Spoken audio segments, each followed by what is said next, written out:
going from place to place. Good morning, good morning, morning, good morning, morning.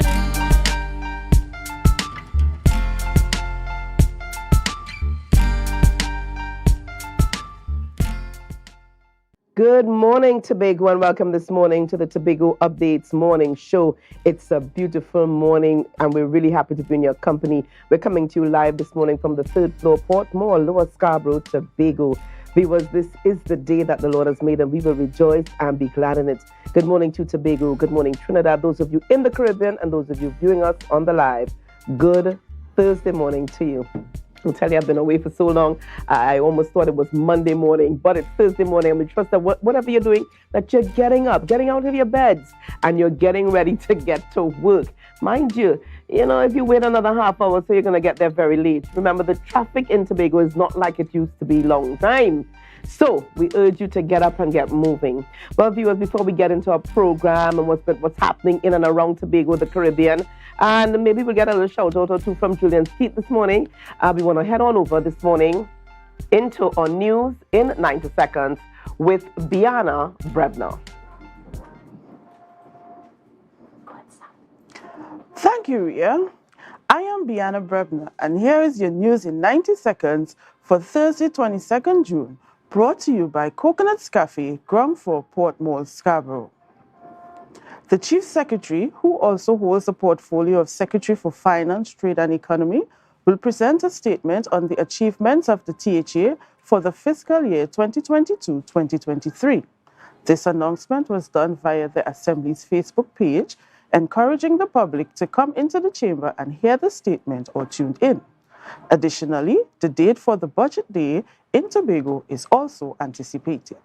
Nationally, in a rare act of bipartisanship, the Parliament yesterday voted anonymously to sanction Haitian gangster Jimmy Barbecue Chavez.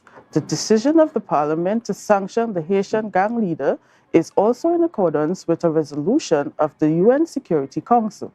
Chavez and his gang are known for their attempts to force the resignation of the Haitian Prime Minister. Additionally, the Parliament also voted to continue the country's sanction against Iran. And in some weather news, according to the National Hurricane Center, Tropical Storm Brett continues to strengthen as it approaches the Central Antilles. The system remains east of Barbados, which is expected to pass north of the island between St. Lucia and Martinique. Tropical storm warnings are in effect for St. Lucia and Martinique, whilst tropical storm watches are in effect for Barbados, Dominica, St. Vincent, and the Grenadines. It doesn't pose a threat to Trinidad and Tobago. However, rainfall may be expected from its feeder bands throughout the day. This was your news in 90 seconds, brought to you by Coconut's Cafe. Coconut's Cafe, the buffet restaurant that specializes in all your tasty local dishes. For breakfast and for lunch. Breakfast includes coconut bake and sada roti, served with chokers, buljoil, and sausages in tomato sauce. Not forgetting beef and cheese pies, shepherd's pie, macaroni pie, and rice in various styles. Meat served in a variety of flavors, garden salads, and pasta salads. All this accompanied by fruit juices, coconut water, your choice of a great combination to appease your taste buds. So call us today to order, as we are here to accommodate your busy schedules or if you are having a cooking day off. Viewers, welcome back. Biana Brebner. Biana, Morning, I have good to say, morning. congratulations to you, and I need to let our viewers know that Biana is now is a new member of the Tobago Updates television station and family, and she's going to be with us for some time. Now, Biana, this was your first day on set. Yes. And what was it like? Oh, it was a bit nervous, but I pulled through. You definitely did. You did an Yes. exceptional job Thank you. this morning. And good morning to Miss Breby. Miss Breby, a former employee of TN Tech. I forgot to say good morning to Miss Breby. And congratulations. Thank you. All right. Well, thank you so much there, Biana. And viewers, we're going to see a lot more of Biana in the next few weeks. We're going to see her for the news in the next few weeks. All right. So thank you so much there. And I tell you, Tobago Updates television is expanding, so you can see a lot more. You will be able to see a lot more coming out of the station. Let's head on over at this time into our birthday segment that is sponsored by. This is your birthday shoutouts on Tobago Updates, sponsored by KFC.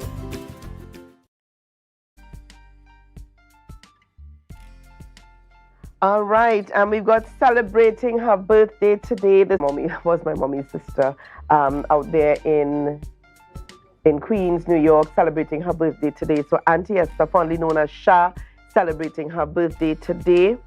And lots of love going out to you today from the entire family here at Tobago, Trinidad, and even in the U.S. So lots of love to you, Auntie Esther. We've got our good friend here, Harvey Jack, celebrating his birthday. Harvey Jack, a man of sports, celebrating his birthday, and we say lots of love going out to you. Happy birthday, Harvey, from all of us here at Tobago Updates.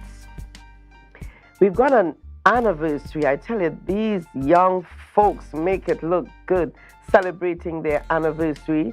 We've got Mr. and Mrs. Combi, and anniversary greetings going out to them from all of their children and grandchildren this morning. Adana, somehow I feel that you are behind this. You're behind this. So congratulations to you guys. And here's lots of, in fact, many, many more years to come, being happy and loving each other. Birthday shoutouts on Tobago Updates, sponsored by KFC. From the experts that created the Zinger sandwich comes the KFC Crispy Barbecue Zinger. Only one I see is you. Cheddar cheese, crispy onions, the most delicious Kentucky Fried Chicken, and barbecue sauce. Get ready for a whole new level of flavor.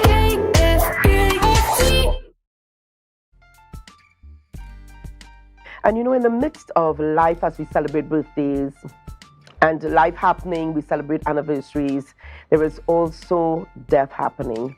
And this morning, Tobago Updates would like to send condolences this morning to the Moses family on the passing of Mr. Lutus Moses. And some of you may say, who is that? Unfortunately, we do not have a picture. He was such a quiet person. He wasn't out there much on social media. So we do not have a picture this morning. But Lutus Moses was the owner of the math house located at Tranquility Heights. And if you've ever done math in Tobago and had to have a tutor, you know that he was the best, apart from Cecil Dalrymple, I got to say, in terms of math house, math tutoring. So I grew up in Tranquility Heights in Signal Hill, Tobago, and I knew Mr. Moses since I was a teenager. He was actually one of the first houses, walking in when back in those days, young people walked to school and back home, when you lived close to school. Back then we did that. So he was one of the first houses, that we would meet as we're coming in. And Mr. Moses was always one of those persons that you'd greet. Good morning, Mr. Moses. Good afternoon, Mr. Moses. And I mean, he didn't talk much, but, the greetings and salutations were definitely beautiful, and he will certainly be missed. So on behalf of my family, Elton Richardson, and the entire Richardson clan, we extend condolences, and from all of us here at Tobago Updates as well, we extend condolences to the Moses family on the passing of Mr. Lutus Moses, the owner, manager of the math house located at Tranquility Heights, Signal Hill. So we're going to get into our rundown of this time. I'm just saying here, Julian Ski, good morning to you wherever you are. We trust that you're having a really great day. You have been missed. So this is what our rundown looks like this morning. We're going to be starting things off this morning chatting with Assemblyman Terence Baines, Area Representative Bethel New Grange. And this morning we're talking about full disclosure returning tonight. So you'll tell us more about it. What are some of the tweaks and some of the changes to the program? So we're going to be definitely looking forward to that later on this evening. Natasha Second, head of the TPP Steering Committee, is going to be chatting with us this morning on the TPP Draft Constitution Explained. I'm sure there are a lot of questions, and the persons want a lot of answers to those questions. Darian Fraser, Outreach Officer, Adopt a River TT, is going to be chatting with us on Adopt a River program and the Tobago consultation that's coming up, I think, later on today. So we get some more information. And Yolanda Marcel and Carice Bob are going to be chatting with us as we focus on the Universal Food and Agro Expo. So it's all coming up this morning on the Tobago Updates morning show. We want to say good morning as well to those of you viewing us on the live this morning. It's always a pleasure to connect with you. We're always happy to have you in our company, Auntie Dora Lyons. It has been a while, and we trust that you are, sharing the live even with your friends and family throughout the world. Tobago Updates is now Tobago Updates Television. So the Tobago Updates morning show has now expanded its borders and it's now a television show. All right. I see Rachel Prince mentioned good morning to her cousin. I want to believe that this is Biana she was referring to. So definitely Biana is going to be a staple with us here for the news. And you're going to see some other new faces gracing the station here with us here on Tobago Updates Television. Well, viewers, that's just about it for now, but we want to urge you this morning with lots more coming up on the Tobago Updates morning show to share the live, even as we head on over to Tobago Nodes, share the live.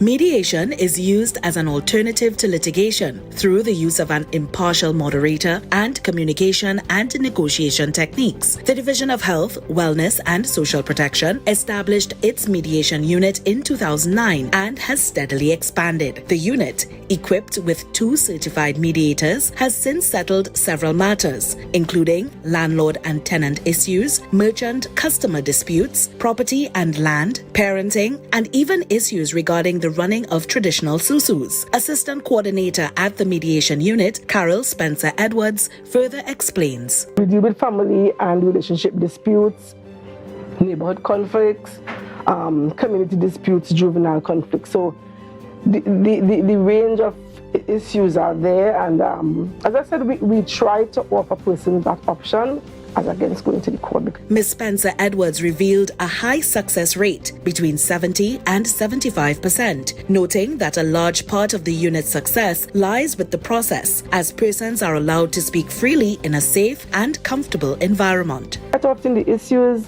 that they deal with or that they're dealing with is not out of the ballpark. It's right. Just that maybe sometimes not able to sit and express themselves, and sometimes you need somebody there to say, here's what, let's start with, or hold up, give her a minute, or hold up, give him a minute, The recent addition of a therapeutic counseling unit manned by 8 counselors has further expanded services, including a crisis hotline, parenting workshop, grief counseling, life skill coaching, marriage counseling, and learning enrichment programs. Services can be accessed through its walk-in services or by referral.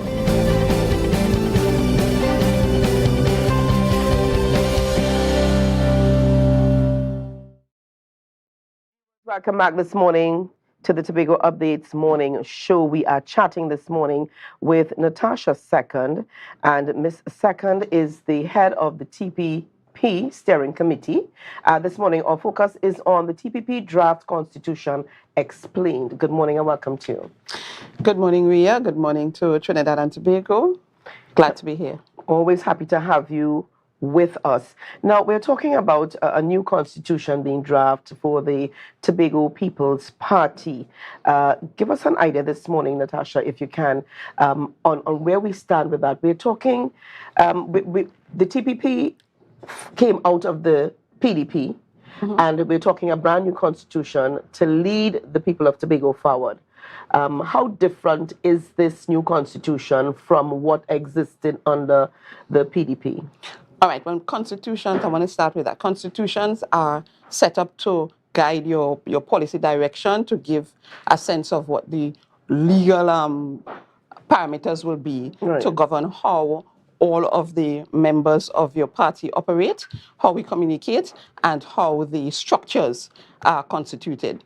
We are a ground-up political entity. The PDP would have had the little challenges that led to us separating, and the people wanted a new political movement. And so we'd have come together, we'd have decided on who we wanted to be our interim political leader, and we gathered together. We had 2 conventions, we met as a people, and we decided on what the name of our party should be together, and we had a proper democratic process, one of the principles, the founding principles of our new party, and we are now at the stage of configuring that final document that is going to guide us going forward. We want to have a sustainable party that is going to lead Tobago, all of Tobago, to a successful transition through autonomy. So one of the processes that we want to engage the general public in is consultation. So we have drafted our constitution. Our constitution would look like many political parties. So it would look similar to any general political organization.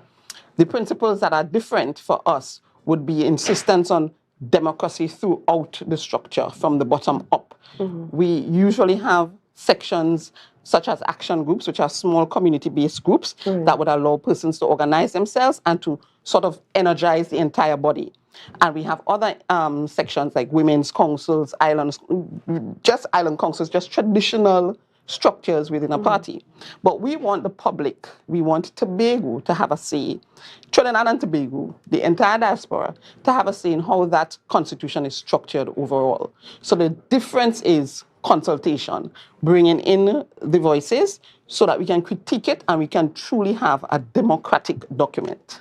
Is it customary to have this type of consultation amongst the communities when drafting or constructing a constitution? There's some kind of consultation in general in terms of when you have AGMs, when you meet an annual general meeting, you do revise your constitution as you go along. So that can be considered a form of consultation. But as we are forming, we want to maintain a bottoms-up approach to it. And so we want to engage the voices, young people, elderly, persons in the church, the NGOs, persons in education, the media. We want Tobagonians to feel a part of this process because our party engages everyone from every political entity, non-political affiliates, everybody. We want all of Tobago involved. Okay, Article 4 on the draft is membership. Let's talk a little bit about the categories of membership. Well, in order to be able to vote in our convention, you'd have to be financially legitimate, right? So to be a financial member, at this point in time, we are subject to ratification. You have to have submitted $10 per month. It is set at a price that everybody should be able to afford. So at $10 per month, you can come to a convention, you can come to a meeting, and you can submit your name for consideration for an electoral position, or you can vote for somebody or for a policy. So everybody, grassroots, all the way up, you can vote and you can contribute in the party. So there's a financial membership. There would also be persons who feel like they're supporting, sponsoring, just being part of the development process. Persons who might come on the media to endorse candidates, or because you know that ultimately political parties do contest elections. So you want to have members who are financial, who could vote, and members who are just supporters. So somebody in the diaspora can be part of the political movement. You could be part of fundraising, you could be part of the training and development exercises and so on. I don't know if you would allow me, I don't know how much time I have, to chat about a second activity that we have coming up. Apart from the consultations for our constitution, we also have a fundraising venture. So I don't know if we'll be able to get to that. We will be able to get to that. But even as you mentioned here, becoming a member, one has to be financially viable. Let's talk as well about the age, because you mentioned here a monthly fee of $10. $10. And I'm also seeing here that an individual can become a member from age 15. 15. I'm sure a 15-year-old must have at least $10. They seem to have a lot more than those persons that are working. Yes, they get from godmother, mommy, daddy, auntie, big sister, they get money. So they can contribute a little. We don't know if it will be $10 for them because we are now ratifying our constitution in the first instance. So that could be a suggestion. Young people could put in and say, well, I can only afford $5, you know? So you go onto the site and you make your suggestion. And is it that at age 15, if it is that they are able to pay this $10 or $5, whatever it is per month, will they be eligible to vote? They can vote. They can contribute by debating. They can contribute to training and development by being a media personnel. There's a lot of opportunity for them. I know that there are political entities in the space that are sort of using psychological warfare against the population, making people sort of afraid to venture into politics. We have to condemn that as a people in Tobago outright. We do not accept threats to kidnap personalities, whether you're officials of the state or you're a homebody. We don't condone extortion. We don't condone death threats. We don't condone those things in our political space. And we do not condone singling out individuals, especially young people, to sort of break them down in the public space. And we also, on the other hand, encourage our young people and all potential members to fight a good fight and to have courage. So even if those things do rise up against you in the general warfare that is politics, you have the courage to continue and to fight. So young people can come, they can be part of that learning and development process to be able to participate actively in politics in Tobago, in the nation. And once you pay your money, whatever the dues will be decided upon, you could vote, you could do whatever as a citizen. I see a viewer on the live says the young people buy Brazilian hair and eyelash. They can chip off a $10 box. Okay, Julia Brown. Thank you so much for that. But very quickly here, in terms of information, where can persons get more information on what the TPP is offering and, you know, I guess the servings? Right. So we have a Facebook page, the Tobago People's Party Facebook page. We have a number of persons on our steering committee. We have different interim committees happening now. So I'll give you a couple of numbers that you can contact. You can use my number as the head of the steering committee, 474-2200.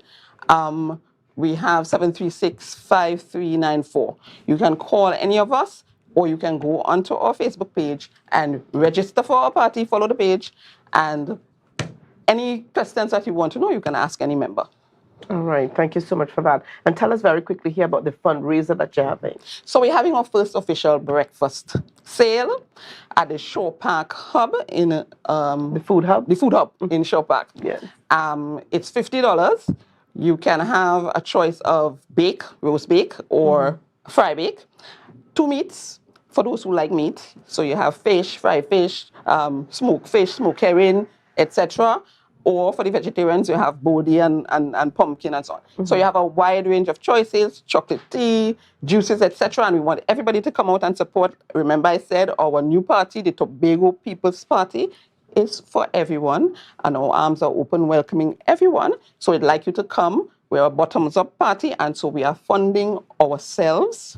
We began by introducing a little stipend so that people could come into our convention, and that's how we're going to continue to do it, so that our party belongs to us and nobody can run away with it, nobody can end it, and we are going to build Tobago together. So we want everybody to come out and get a breakfast. If you didn't have a ticket yet, you can try to get a ticket, or you can just come, walk in on Friday morning from 7 a.m. to 11 a.m., June 30th. Okay, that's next week, Friday. Natasha, before we wrap things up with you here, what do you say to those persons out there who are concerned about the stability of this new party, who have concerns about them coming out, the party members coming out of the PDP, forming the TPP? What do you say to them? How do you quell the concerns or questions, that are in the minds of the public? I would begin by looking at the process. We would have gone through this breakup, this very, very savage breakup, separation of the peoples. And then the people themselves decided that we're going to look at our errors, look at what happened, and we're going to create this new entity. We learned how to do it. Our process we described in the first day as iterative, so we don't mind making mistakes and growing and so on. Our conviction as a Tobago people is what is going to help us to be stable. And if you follow the process, we have taken our time, despite all of the noise and all of the the psychological warfare, the imperialist approach to fear tactics in the Tobago political space, we have continued the process. We have laid the foundation, and it is obvious that it's a very open, democratic process. And I have faith in Tobagonians. And I believe that this is the entity that we're going to use to build together, and we are going to create a stable foundation that is, for our party that is founded in God, rooted in our faith in God. So they don't have to be afraid, or they don't have to be afraid of all of the noise happening right now and all of the threats and so on. We are rooted, even our constitution at the national level. Chapter 1, the first principle, is faith in the supremacy of God. So don't be stressed about all of these anxieties taking place in the space right now. Relax on your faith in God. All right, thank you so much. And viewers, certainly we're going to have members of the TPP back with us at another time, and we're going to continue the discussion on the new constitution. And as Natasha Second mentioned, there's going to be consultation along the way to ensure that this process is kept as a democratic one, and that there is buy-in by all of the public to help to build the Tobago People's Party. Thank you again for being with us this morning. No problem at all. There was lots more coming up this morning on the Tobago Updates morning show. And again, we are the Tobago Updates television. We've got some information for you as well when we come back. So share the live, share the live, share the live.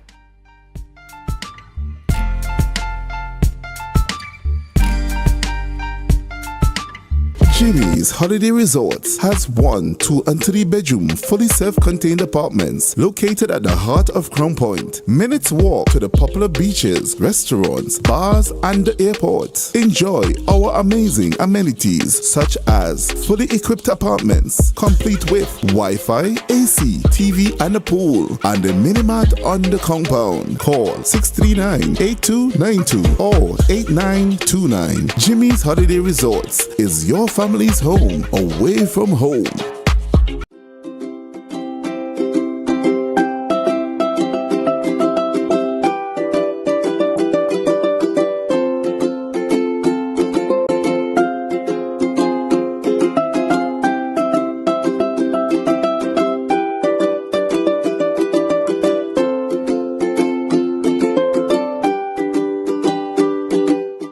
It's a different type of thing down there. And we party till we drop down there.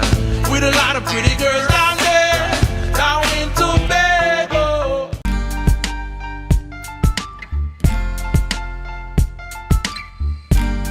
Put a smile on your face when you're moving from place to place. Good morning, good morning, morning, good morning.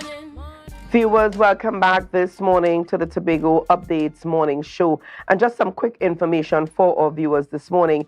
You know that Tobago Updates is now Tobago Updates television.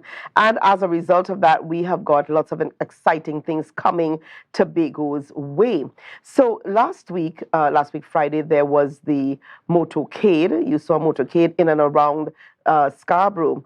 And this week, tomorrow, Friday, they're going to be taking that motorcade to the east side. So let's just give you some information. And that's Friday the 23rd from 2:30 p.m.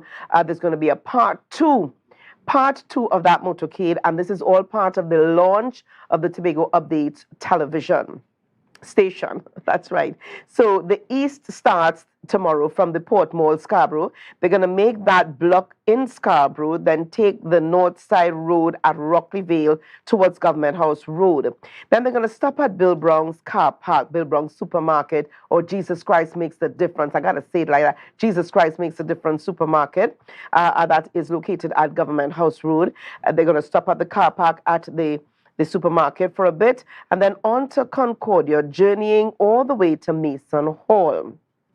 They're going to be making a stop at Dalmore's Junction. They're going to have some games, and you're going to have a chance to interact with some of the persons, some of the staff, and they're going to be returning through Sandy River, journeying through the village, and then on their way to Calder Hall.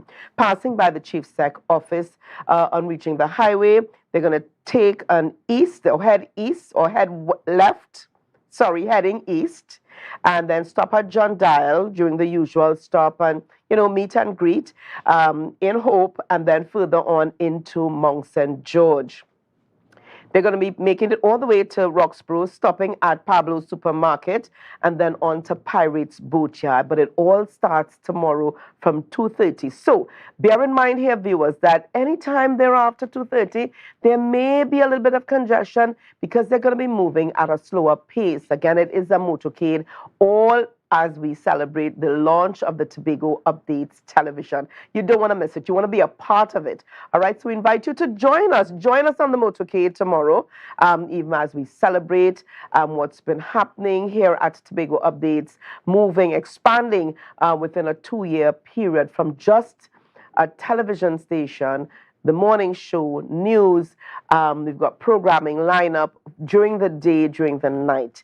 All right, and even in keeping with our programming or on nighttime programming, we are talking this morning about Full Disclosure that is going to be returning to TV right here on Tobago Updates television. And here to chat more with us, we've got Assemblyman Terence Baines. Assemblyman Terence Baines. Okay, I think I lost I lost my earpiece there. All right. Assemblyman Terence Baines, who's going to be joining us. He is the area representative for Bethel New Grange. Good morning and welcome to Assemblyman Baines. Good morning. Good morning. How are you? I'm doing very well, and it's good to have you on the program with us. Is it that you overslept this morning, Assemblyman Baines? Yes, and let me first congratulate Tobago Updates, the management, the staff for the progression, Yes. for the growth, the development, the expansion, and the work that you all are doing in the Tobago space, in the national space, and the global space, as a matter of fact. And I am really, really encouraged to see what is taking place. So congratulations to you and the entire team. Thank you so much. Thank you so much. It's good to have you on the program with us. Now, let's talk a little bit about Full Disclosure that is going to be returning tonight. Now, Full Disclosure was a part of the nighttime lineup, nighttime programming lineup. Was off the air for some time. What can the viewers expect with Full Disclosure this time around? Yes. Well, I mean, the philosophy of the program remains the same. The intent of the program, obviously, was to kind of keep the society up to date with what is taking place on the political landscape, the current affairs, and what is taking place on the governance landscape, what is taking place in the divisional landscape. That pretty much is was the ballpark of where the program is supposed to capture. Trying to put as much information as possible in the space so that people can have an appreciation for facts rather than fiction. Having a conversation with all the secretaries, the various officials, and so on, kind of seeing what's going on with them in their various their various divisions, and so on, the various areas of responsibilities that have been given to them, seeing what's up with that. And generally, it was always an information sharing program, and it continues to be that. Disclosure came on stream just about sometime after the Minority Report started. Give our viewers the idea, because I know there's some misconception in the minds of the public as to the purpose of Full Disclosure.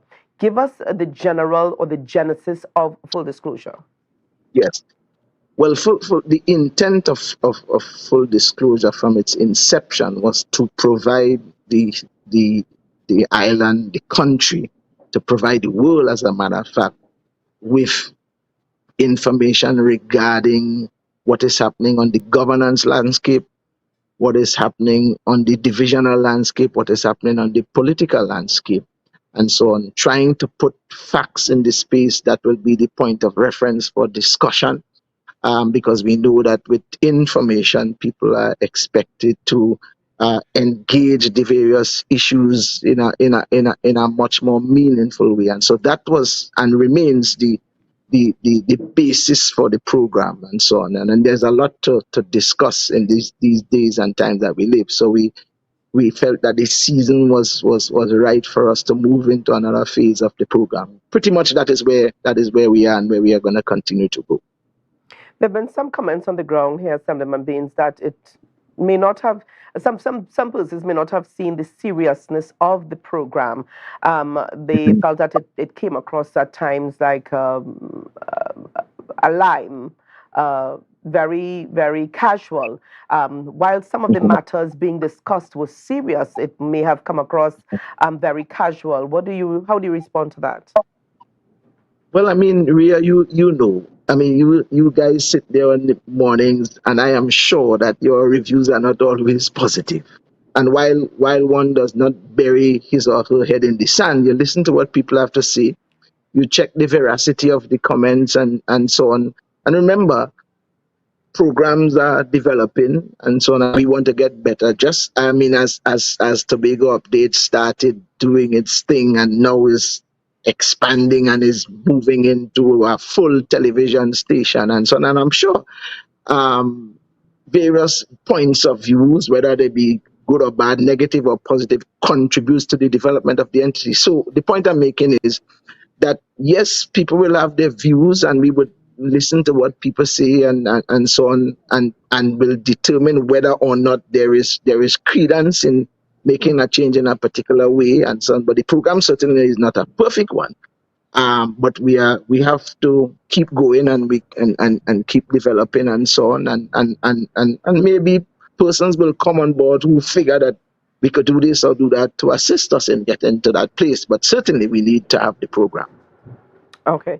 And what can we expect? Because the full disclosure returns tonight. What can we expect tonight? Will you remain as host of the show? Will we see other faces? Yeah, for the time being, I would be hosting at least tonight and so on, and we are following after the similitude of Tobago Updates. We are our minds are on expansion and development and so on, and becoming a staple, may I say, in the Tobago Updates programming. But so tonight, our theme for tonight is War Against the THA, War Against Tobago. That is our theme: War Against the THA, War Against Tobago. And my guest tonight is of course Secretary Trevor James. And he has a lot. He has a lot of information. He has various perspectives on the governance and all that is taking place. And he certainly has been one of the more popular secretaries in terms of being in the media space because of the different issues that has been taking place and so on, the work that has been done by the Division of Infrastructure and all of that.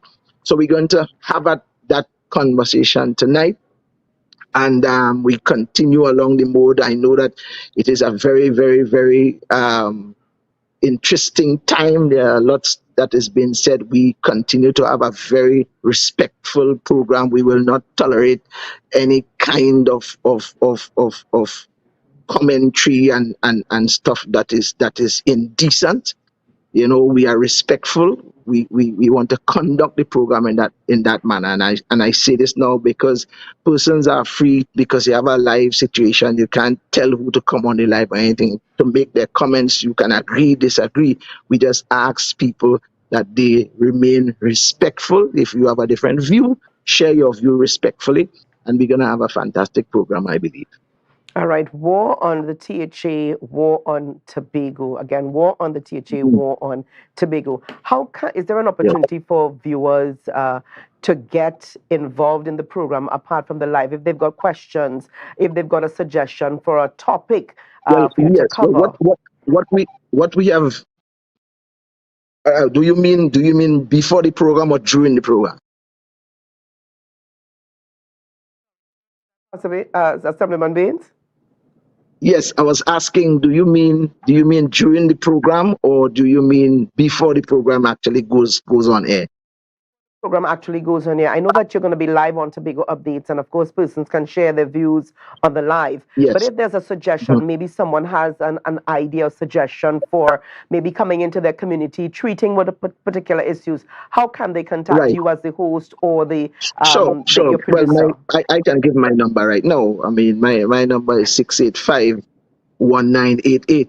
Everybody else has it. You understand? 685-1988. I'm going to say it again, 685-1988. Because again, we are building. We are building, and it is a seed that is in the ground, and it needs nurturing and so on. It needs attention, and it needs the various all the nutrients that contributes to the development of a seed and of a plant. And we certainly would want to hear from persons who think we can do this, do that, and so on, to make the program better, because we really want the program to become a useful tool in the hands of the community, of the people that live in this space, so that it could bring some balance, it could bring some credibility, it could bring some value and virtue to the various conversations that are occupying our attention in these days and times. All right. Thank you so much. If you had anything to hide, Assemblyman Baines, you never would have put that number out there in the public. So thank you so much for that, and we appreciate you putting your number out Everybody there. Else I know. That's been my number for decades. I mean, Yeah, we appreciate it. Thank you so much. Yes, ma'am. Yes, ma'am. All right, yes, and all ma'am. the best to you later this evening for full disclosure. And we're going to give you some more information on the time. In fact, remind our viewers this morning of the time. Yes, it begins at 8, and it's 1 hour from 8 to 9.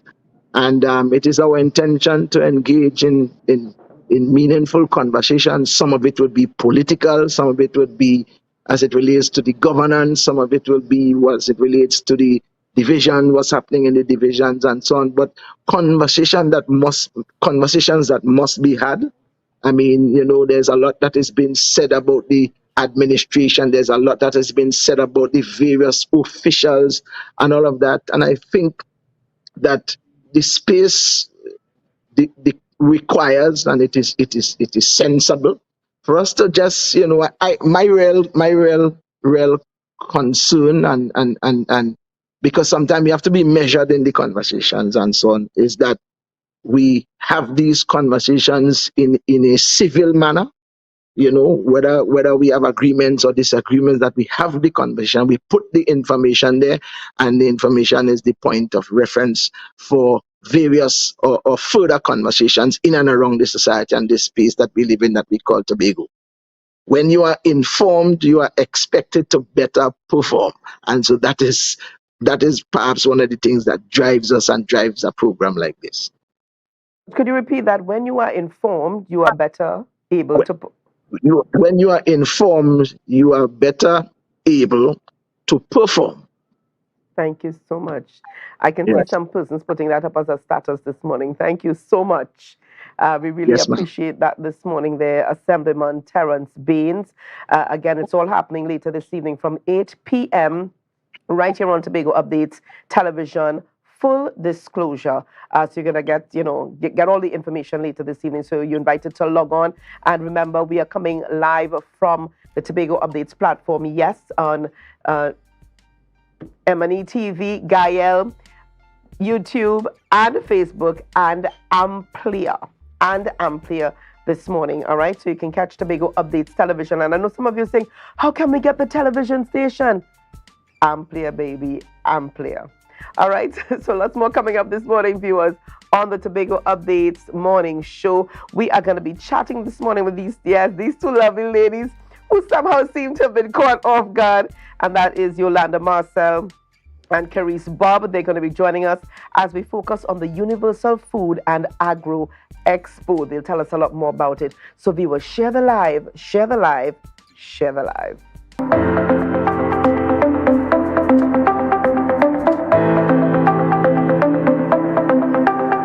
Full disclosure with the executive every Thursday at 8 p.m. only on Tobago Updates. Real questions and honest conversations with the sole aim of keeping you fully in the know.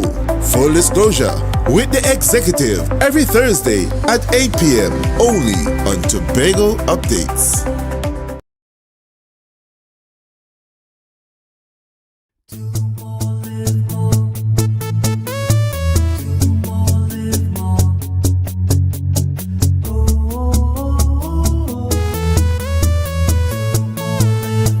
This is how it's gonna go. They better look up and look. is your show, and everybody's gonna know. Say it to them once again. They better look out below. This is your show, and everybody's gonna know. That's how it's gonna go. They better look out below, 'cause this is your show. Right now, Tobagonians are just scurrying down to Bonaccord, right in Stobie Local Road. You know why? To come down and shop at Authentic Builders General Hardware, the only hardware store in Tobago that is giving you guys Trinidad prices. So for instance, such as steel, 1/2 inch and 5/8, $7,895. 5/8 construction ply for $260. Every single thing that you will need to do your home renovation or start your new construction, we have it right here. And to get your quotation, it's very easy. Just WhatsApp us at 272-1990 and we will do your free WhatsApp quotation for you.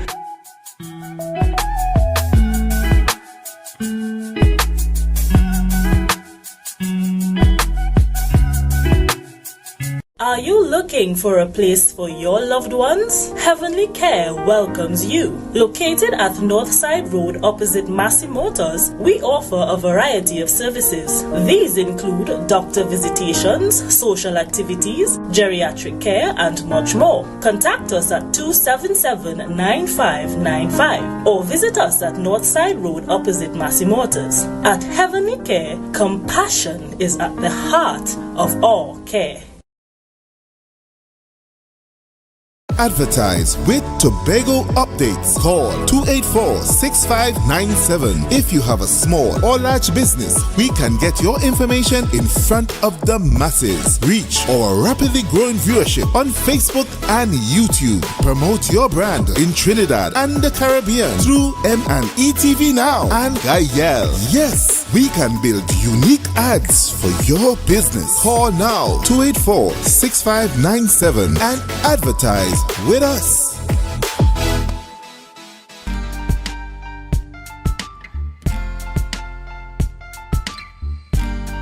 Put a smile on your face when you're moving from place to place.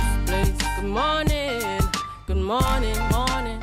Viewers, welcome back this morning to the Tobago Updates morning show. We are chatting on set this morning with Yolanda Marcel, who is the president of the Signal Hill Secondary School PTA. Somebody say, go Compre! That's right. As well, we've got joining her this morning, Carice Bob, who is the agricultural teaching assistant. This morning, they're on the program to chat with us on the Universal Food and Agro Expo. Ladies, good morning and welcome to you. Good morning. It's nice to be here. Good to have you on our program. Viewers, during the break this morning, as I saw Miss Marcel's jersey and I noticed the Compre logo, we were bigging up Compre, and I realized no Julian here to defend the bishops. Then Candice and Jared and Aaron decided to chime in. We all went to bishops. I said, but this morning the focus is on Compre. All right, Signal Hill. So ladies, I want to get some background. You're talking about a Universal Food and Agro Expo, and I'm excited. I'm thinking food, I'm thinking crops, I'm thinking stuff to eat, stuff to sample. I'm sorry, love my belly. But tell me this morning, who can give us an idea first? We'll start with you. Well, you're thinking correct. We're thinking correct? You're right. Good. On course. Right, that's right. Right on course. So how tell us about this collaboration, because your PTA and your agri assistant. Yeah. Mm-hmm. Give us an idea of this collaboration and what started it. Well, we have an amazing principal. You do. A visionary for a principal. Yeah. Mrs. Dabro Ford. I mean, amazing. So, Compre, as everyone knows, has all these TechVoc subjects and offerings and so on. Agri is one of them. And we decided to highlight the agriculture department. We think it hasn't been highlighted enough. So I agree. I agree. Especially in a time like this, it's very important to ensure these students get exposed to agriculture. You know, they are the new generations that is going to, make our country a better place, right? They would help to reduce the import bills and all these kind of things. So, we had to start from there. We had to start from the youths because they would be, they want to be leaders in the future. And I'm thinking back to my time at Compre. I'm not sure that the agricultural department got the type of expo and the type of maybe funding and the type of focus or spotlight that it needed. Because I'm looking at where we are, this is 30 years or so, I'm not tipping my age, 30 plus years or so later. Don't worry, you wear it well. Thank you, darling. And where we are in terms of the focus on agriculture. Maybe if there was a focus back then, we would continue to see Tobago being that breadbasket where we grow what we eat and there'll be more produce coming from Tobago. Yes, that's right. All right. And even on this, even in this expo, we do have provision and crops from Tobago farmers. Local producers. Who are past students, mind you. Come on, now we're talking. That's right. Past students. So their items would be also on display there. And you're right, there will be things to eat and things to buy to make to eat. So we have it covered on both ends. And it's going to be really exciting because we have so much for the children. We've invited the schools and we have so much for the children. We have a lot of games and other activities that will be taking place, right? So bring your friends and family. It is for the entire public. Anyone is welcome and it is admission free. Free. When is all of this happening? 23rd and 24th of this month, which is tomorrow. Which is Friday and Saturday. Friday and Saturday, and it's all happening where? At Signal Hill Secondary School car park. That's right. We having it in the compound. That's right. We take over because the petting zoo around the corner by the field, games inside the hall. So, okay, give us that, because you mentioned in petting zoo now. Tell us what is happening on the day. Now, we were talking about food and produce, yes. But give us an idea of what are some of the other elements. Well, you cannot have an Agri Expo without the livestock. Right. You need that livestock. Yes. And children, unfortunately, because of development, a lot of children now don't get to grow up getting up 5 o'clock in the morning to take the animals out. No, and that is unfortunate. And that was away from the Tobago-ness of Tobago. Everybody had an animal. Right. So we want to make sure that this generation doesn't come up and not be aware of the animals we have around in the island. So you do have that petting zoo. You do have beekeeping. Yeah. Oh my gosh. We actually have someone who does beekeeping who will be there. A past student as well. Yes. Yeah. Yes. Go Compre. We're showing off. Compre. Go Compre. Right? This is not just an expo. It's an exposure to Compre and all that it has in it. And so we are trying to do food security for the future. Our THA has been talking about food security and so on. So we want to be a part of that. Most definitely. So it's free to the public. It's happening tomorrow, Friday and Saturday, right up there in the Compre car park. Yes. You know where that is? The Signal Hill Secondary School's car park. We know it has the Compre car park. So it's happening there. And there you have it. The flyers up on screen. And they're going to have the farmers market, food, petting zoo, beekeeping, music, entertainment for the children, plants on sale. Now, this is always a good time to plant. Chuck something in the ground, they say. All right? You must have a bottle home or a bowl that have a crack, have a something. That you're not going to use. Yeah, throw some dirt in it and do something right by your window, right by the step. They laugh at me all the time because I just say I don't plant flowers because I can't eat it. Exactly. My husband said the same thing. He said pretty flowers. You can't eat pretty flowers, although pretty flowers have their place. Right. Yeah. But you can't take over everything with flowers. You have it, the aesthetics outside, in front, by the step, by the gate. But when you go in the backyard, be able to go out and pick something and eat. You save money as well. You save a lot of money. Yeah, so, and we also, this Saturday, we're going to be having a DJ competition. Yes. And listen, it might sound like thing, but it's the students, not the big adults. We're going to be surprised. Our students, we're going to be surprised. are going to be clash of the DJs. We have in that competition, and the top DJ will get a trophy, challenge trophy. So every year we're going to be doing this thing. Looking forward to that, Yeah. certainly. Yes. But I want to ask, and this is Miss Bob, I want to ask you here, in terms of agriculture, are more and more students gravitating to agriculture as a subject at schools? Or have we, is it a subject area that you have to prod children or students to get into? Right, so these students believe that agriculture, when they hear agriculture, all they think about is hard work, manual work. They don't think it have more to it, right? So this expo here would also be an exposure to them to learn that there's not only farming, but there's a scientific part of agriculture that they could tap into for their career, right? So this is an experience for both the kids and the adults and those who have business and all these sort of things. So we are trying to expose them, right? So they could make a decision, well, hey, agriculture not bad after all. We have so much of things I could do with agriculture.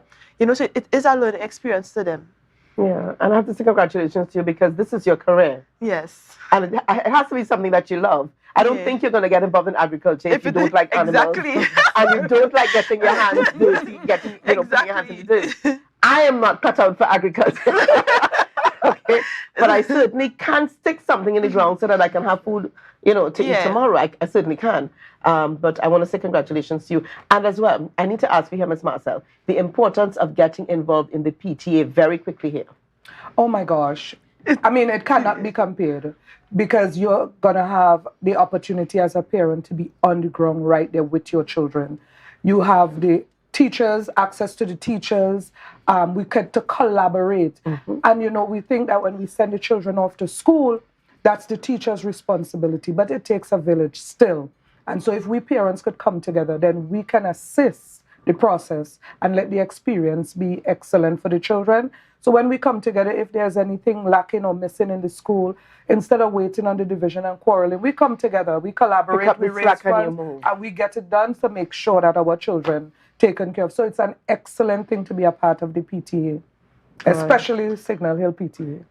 Go Compre. That's right. I got to say, Julian, you would have been on your own this morning being at Bishop's. You would have been on your own, okay?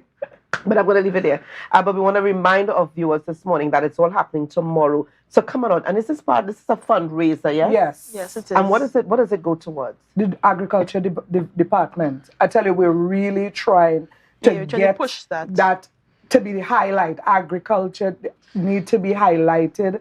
And as Ms. Bob had mentioned, to remove the taboo that, oh gosh, they want us to go out in the hot sun and work, and oh gosh, you don't have no pay. And what.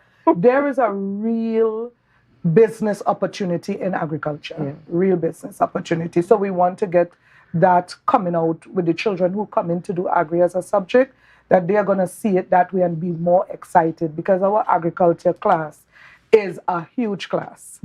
I was so amazed because my daughter did agriculture, and when I went to visit the class, and that's the next thing about being in the PTA. So when I went to visit the class, she's really selling it this morning. When I went to visit, I was so amazed at how many children were doing agriculture and having fun doing it too. So yeah, that's the thing at the end of the day. And I think starting at an earlier age, allowing the preschoolers to have that garden. Yes. Allowing them to become passionate about it. Look what we grew today, Mommy. I'm going back into preschool days, but you understand. Yes, get the children involved from there in primary school too. Yes. Yes, and I see one of our viewers here. Thank you so much there. Lynette Joseph says, go Compre. I love you this morning, Lynette Joseph. Definitely. But I want to thank our viewers this morning for joining us this morning. And ladies, I really thank you for being on the program with us. Lots of great and exciting things happening here, and we invite you to visit. Come on out and support. Make it a family affair. As well, and I have to put in a plug here for what's happening as well at the Food Hub over the weekend, and it's the mango. Everything mango. Everything mango. Thank you so much. Everything mango is also happening. So split your time. Give them a visit. All right. And support. These are beautiful initiatives, and we want to support. We have too much mango waste in on the streets. As somebody brought me a bag. I had quite a few couple days ago. Got some more to have, when I get home this evening.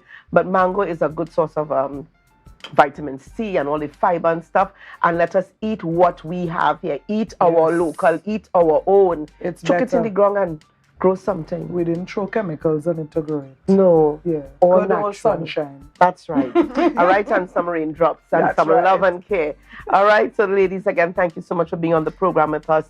Viewers, thank you so much. We've got lots more coming up. We've got GMT coming up.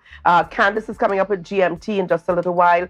As well, we've got Tobago Notes coming up just after, when we end things off. And we want to encourage you this morning to stay safe on the roads and be careful out there. And we will see you tomorrow. Julian, wherever you are, lots of love going out to you. We'll see you pretty soon. So viewers, as we head on out, we thank you again for joining us. Have a great day. Bye-bye.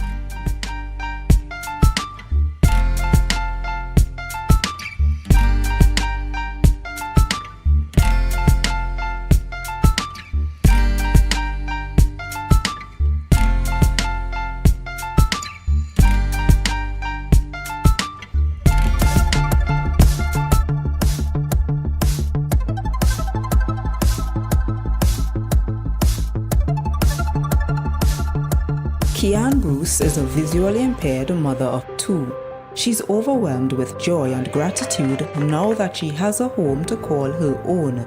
Thanks to the Division of Settlements, Public Utilities, and Rural Development Social Housing Initiative, home ownership made equal.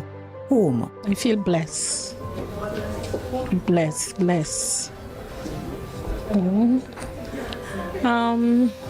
I'm having a lot of mixed emotions, but it's a wonderful thing to have a place to call home. I feel very happy since we come out of the situation that we used to be in, and that we can live a happy and a comfortable life. To the occupiers, you will have a top quality and lightweight steel structure. It is low cost to purchase. In fact, we estimated that one home, we don't want any of these homes in the social program to go beyond $450,000. This one came in under $400,000. This structure is seen here. The foundation took 3 days to complete, and the house itself took 18 days to complete. 21 days in total, and we had a completed home.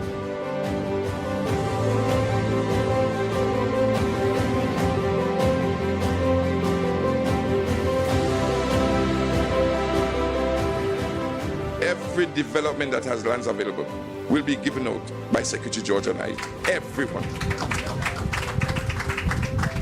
And not only in these old developments, but in the new developments that are to come. That is our mandate, to provide affordable housing to our citizens. Housing is a must. It builds you socially. It has a social impact on you. We have to provide for those who are less fortunate. Miss Bruce is the first recipient from the home program. There are plans to provide more houses for other vulnerable, low-income people in the future. That was a production of the Department of Information, Office of the Chief Secretary, Tobago House of Assembly. Yeah. Hey. Tobago updates. Good morning, Tobago. Wake up with Candace and Denise. Let's go. It's a brand new morning. Rise up to a brand new dawning. As the passion start to rise, the energy fill the skies. I say thanks for favor to wake up and hear me neighbor. 60,000 people strong, and the vibes is never wrong. We are beauty, we are power, we are people in the sun. We are beaches, we are rivers, we are melanated ones. We special and there is Welcome to Good Morning Tobago on Tobago Updates, your source for current affairs in Tobago, Trinidad, and the region. With the perfect conversations to complement your morning routine, I am Candace Jackson, and let's get started with the news in 90 seconds. The Chief Secretary, who also holds the portfolio of Secretary of Finance, Trade and Economy, will present a statement on the achievements of the THA for the fiscal year 2022-2023. This announcement was done via the Assembly's Facebook page, encouraging the public to come into the chamber and hear the statement or tune in. Additionally, the date for the budget day in Tobago is anticipated. And nationally, in a rare act of bipartisanship, the parliament yesterday voted unanimously to sanction Haitian gangster Jimmy Barbecue Sheriza. The decision of the parliament to sanction the Haitian gang leader is also in accordance with the resolution of the UN Security Council. Sheriza and his gang are known for their attempts to force the resignation of the Haitian Prime Minister. Additionally, Parliament also voted to continue the country's sanctions against Iran. And in some weather news, according to the National Hurricane Center, Tropical Storm Brett continues to strengthen as it approaches the central Lesser Antilles. The system remains east of Barbados, which is expected to pass north of the island between St. Lucia and Martinique. Tropical storm warnings are in effect for St. Lucia and Martinique, whilst tropical storm watches are in effect for Barbados, Dominica, St. Vincent, and the Grenadines. It does not pose a direct threat to Trinidad and Tobago. However, rainfall may be expected from its feeder bands throughout the day. And that was the news in 90 seconds, brought to you by Coconut's Cafe. Coconut's Cafe, the buffet restaurant that specializes in all your tasty local dishes. For breakfast and for lunch. Breakfast includes coconut bake and sada roti, served with chokers, bull joil, and sausages in tomato sauce. Not forgetting beef and cheese pies, shepherd's pie, macaroni pie, and rice in various styles. Meat served in a variety of flavors, garden salads, and pasta salads. All this accompanied by fruit juices, coconut water, your choice of a great combination to appease your taste buds. So call us today to order, as we are here to accommodate your busy schedules or if you are having a cooking day off. Welcome back to Good Morning Tobago on Tobago Updates. Well, viewers, things have been heating up so much in these past few weeks. We're not yet done with our political conversations and the commentary on what's been happening within our space. And joining us on set this morning is political analyst Anthony James. Good morning and welcome to you, sir. How are you? Very blessed morning to you, and I'm getting there. You're getting there. Now, there's been a lot of calls this past week since the Chief Secretary, Fali Augustine, made that statement and clarified a lot of the controversial things within the space. He made a statement on Friday, and since then there have been many calls for his resignation. What are your opinions on that at this point? Well, it's a tricky thing for him to resign, because as we have learned more, he has basically implicated the entire executive. And so that to call for him to resign, you really need, if we have to demand resignations, we have to demand the resignation of the entire executive council. Mm-hmm. How that will work will be for that to pan out to be very difficult. So I don't suspect that there will be any resignations, but I rather suspect, because of the political pressure that will be mounted, I reasonably expect that there will be elections next year. Some interesting predictions. Yeah, that's my vantage point on it. Now, after hearing what the Chief Secretary said on Friday, how do you feel about that explanation that he gave? Saying that all of this was tied to some form of blackmail to pay contractors outstanding money. Well, the blackmailing issue is one and apart. The fact of the matter is that they could not use the statement if the statement was not made. And I was, to be honest with you, very shocked. But I had learned before that it was the executive council. But when the statement was made, I couldn't believe that, the entire executive council, in fact, it was an executive council meeting. I was shocked at that the executive council will actually use the electorate's time, the government's time, the electorate's time to be discussing that kind of thing, where we know the issue already. They are planning to use state funds, to spread propaganda, and and it's all about the narrative. That word or phrase, narrative, is very, very critical to what is going on, because it has become a stroke, perhaps a master stroke now.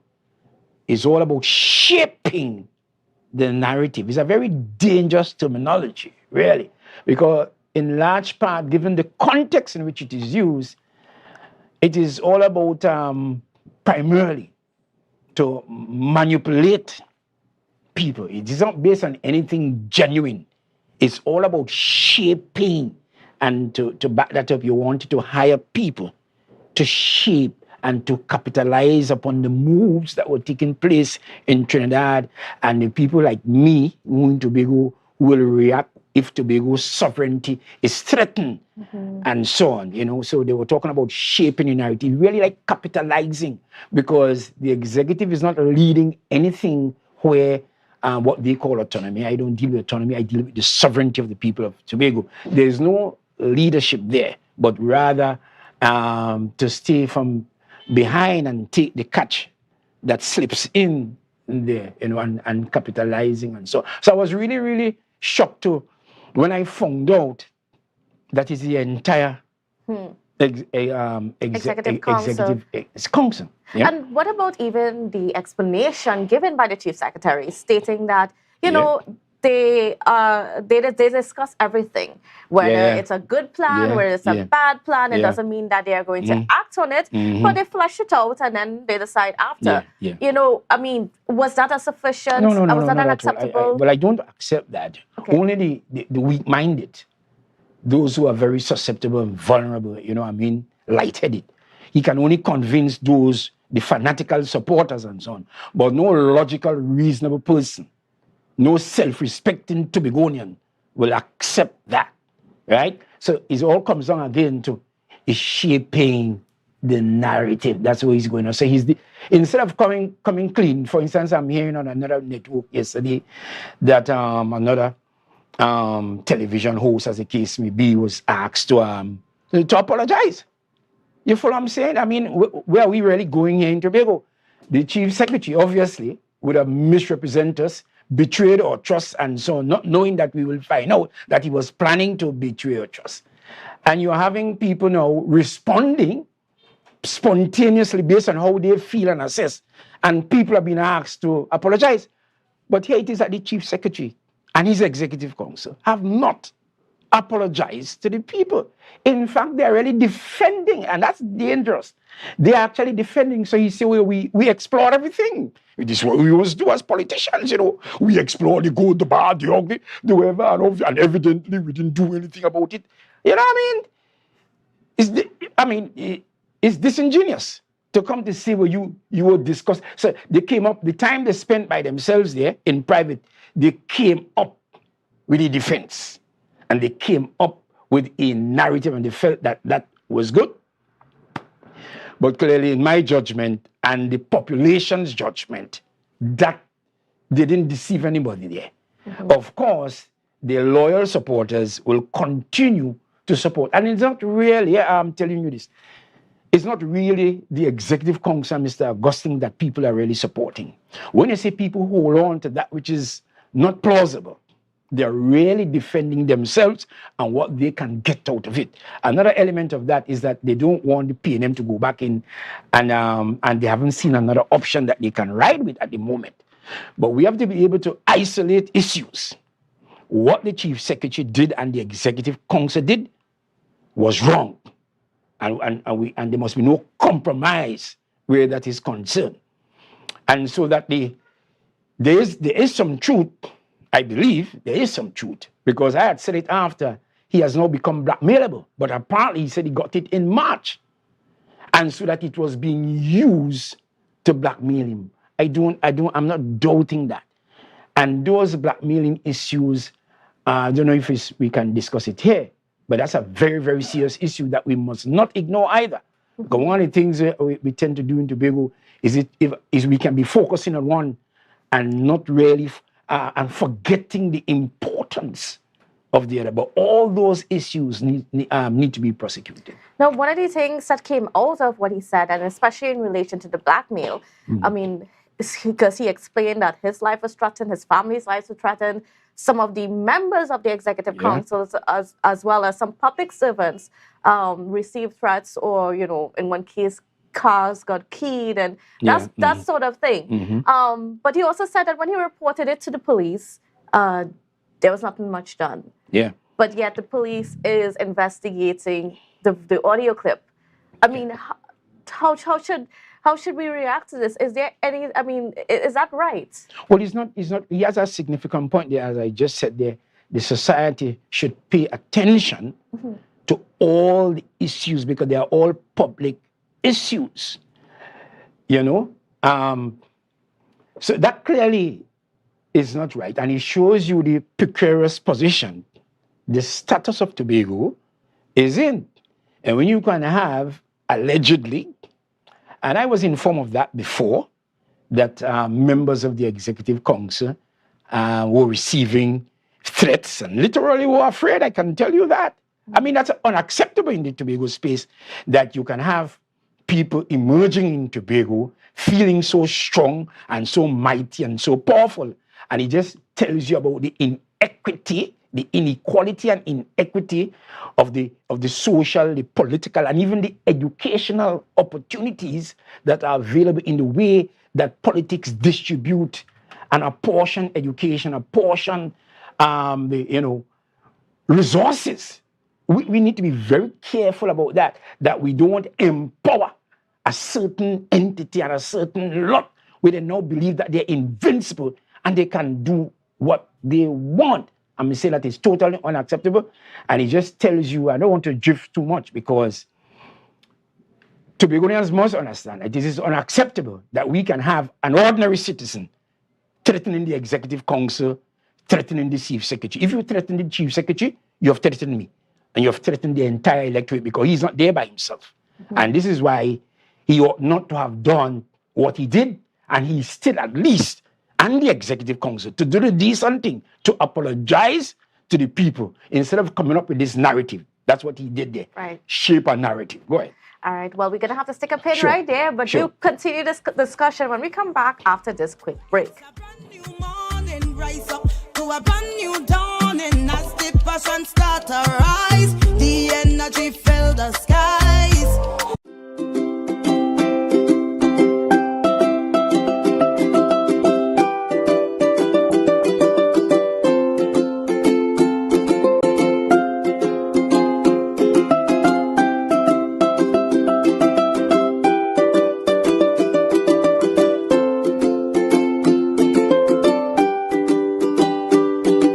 Jimmy's Holiday Resorts has 1, 2, and 3 bedroom, fully self-contained apartments located at the heart of Crown Point. Minutes walk to the popular beaches, restaurants, bars, and the airport. Enjoy our amazing amenities such as fully equipped apartments, complete with Wi-Fi, AC, TV, and a pool, and a mini-mart on the compound. Call 639-8292 or 8929. Jimmy's Holiday Resorts is your family's home away from home.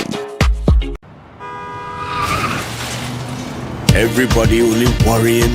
Never ever worry. Don't mind how things looking hard. I tell them never ever worry. If your nice car get damaged bad, I tell them never ever worry. What I'm saying is true. So just consider Tatil is always right here for you. I tell them never ever worry. Don't mind if life make you sad. I tell them never ever worry. If your house get flooded out real bad, I tell them never ever worry. What I'm saying is true. So just consider Tatil is always right here for you. I tell them never ever worry. If sickness catch you off guard, I tell them never ever worry. If times fall on you real hard, I tell them never ever worry. What I'm saying is true. So just consider Tatil will always be here for you. Never worry about a thing. Tatil, where people are people. You know what I mean. Yeah. Hey.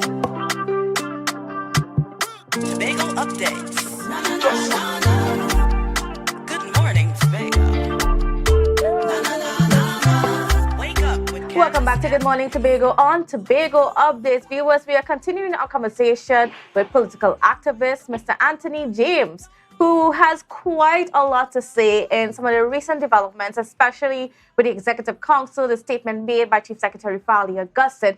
Just before we went to break, we were speaking about the matter of blackmail and the fact that, you know, even though there is some action that Mr. James believes should be taken by the Chief Secretary in terms of, you know, stepping down, or the entire Executive Council stepping down as a result of this audio clip. There's also that matter of the blackmail that needs to be dealt with. And Mr. James, I want to ask you, because we're seeing here that the police and the Integrity Commission stepped in and when the information about the audio clip was in the public space, they stepped in and started investigating. But according to the Chief Secretary, they did not investigate the blackmail. What does that say about you know, just the power the THA has in regards to national security? That's the point, really. And it tells you that Tobago is nowhere in terms of the security of Tobago. That is what that speaks to. And how can you run a government without security? How can you do that? And even in the new bills that have been prepared, the principles of those bills, the drafters, they put nothing there in those bills with regards to Tobagonians having ministers or secretaries for defense. Why must the security of Tobagonians belong somewhere else? And so that all those bills are really not about sovereignty and autonomy and so on. They're really about colonization, to continue the colonization of Tobago. And it's a risky thing now, given the kind of criminal nature of the society now, to get into politics there where you don't have your own security. And when I say your own security, because every government must have a police force, if not an army. But what is happening here, it is quite possible that the investigation into the whole affair is biased. It's quite possible that is going on. It is quite possible that the forces or the power structure in Trinidad, which is opposed to the Tobago House of Assembly, and generally speaking, it is opposed to the Tobago House Assembly, regardless of who occupies the Tobago House Assembly, so that they can now use the power that they have against Tobago. So you're perhaps having a one-sided, a biased approach to this whole thing. And I'm saying all these matters are really teaching Tobagonians. We should be coming to a better place of understanding. And for starters, Tobagonians have a right to policy and to legislate and to adjudicate every single matter of the Tobagonian story. It is not for the power structure that we have no power over in Trinidad, because Tobago can't vote in government and Tobagonians can't vote out government. And you have secretaries, I know, because I had known about it before, you have secretaries who are literally afraid. I have to even counsel one of the secretaries to stay close to God. But once you stay close to God, the weapons could be formed against you, but the weapons cannot prosper. God is our best security, but it's something that should speak to us and teach us. I have no doubt that that is what is going on. I'm not saying the Integrity Commission should not investigate anything. They have all the right to do what they have to do by law. I'm also saying that if you're having from a head of government allegations that his security, his life, limb, and that of his executive council, right, would threaten, then it is important. But he can't call on them to do it. Well, I mean, he can't instruct them to do it. And they can very well get away with not doing it either. And this is how precarious And I'm saying if we are responsible people, we're serious about life and politics and the evolution of Tobago, then we need to pay attention to that. What about the responsibility of businessmen in all of this? Because we have one businessman saying that he would not let up unless the THA pays all the money that is owed to him. As the Chief Secretary explained, there is an issue in terms of having enough money within the development budget to be able to treat with all the issues that need to be treated. Because if you pay one contractor, the bill is so high, you would not have any money to do anything else. Well, clearly. So then how should Tobago businessmen know? What should their role be in all of this? Well, in anything we do, we have to exercise wisdom and judgment. If the assembly doesn't have the money, it doesn't have the money. And the truth of the matter is, the assembly does not have the money. And in my own reading of the politics leading up to the election, there was a lot of undue spending. And that is the corruption that has been going on that we need to be true to. There are a lot of corruption. I was amazed and I'm so shocked too that the Chief Secretary took this opportunity, because that information should have been in the public domain already. The amount of nefarious activities that we heard about there. But I'm not surprised, because I'm in the space and I know what is going on down in Works down there, what has been going on and elsewhere. Am I wrong? I know Comintong. So what they do now, they will tell you now, take it to the police. They said, Kamala Prasad, says, members of our cabinet said the same thing too. When the PNM came in, they accused the UNC of corruption. In my own judgment, the UNC government has been the most corrupt government this place has ever witnessed. And corruption is not legal. They are doing it within the ambit of the law. Contracts now are so expensive. The bar is so high. Right there, the corruption is. Because what we could have done for 5 cents, we are now doing it for $500. That is where the corruption is. It is happening within the legal aspect and within the construction industry. What we could have done for 500 is now being done for 500. So one contractor comes in and bid $500 project, and when you go to the other contractor too, he come up with $499, $501, and that's where the corruption is. So they will come even here and say, well, take it to the police. Who are they trying to fool really? But money going into people's pocket. But Tobagonians are still suffering. A lot of people suffering to get their houses rewired and all of that. There is poverty within the society. And the money is just millions of dollars. And they buy up all the lands in Tobago. And these are issues that the society must discuss. That you put the money in the hands of a few people and they have all the wealth. Well, everything, and I repeat, everything is wrong about that. But I'm saying the Chief Secretary should not have been reacting. He's elected to lead on all the issues of societal building and concern in Tobago. He ought to be addressing the nation and to speak to all those issues.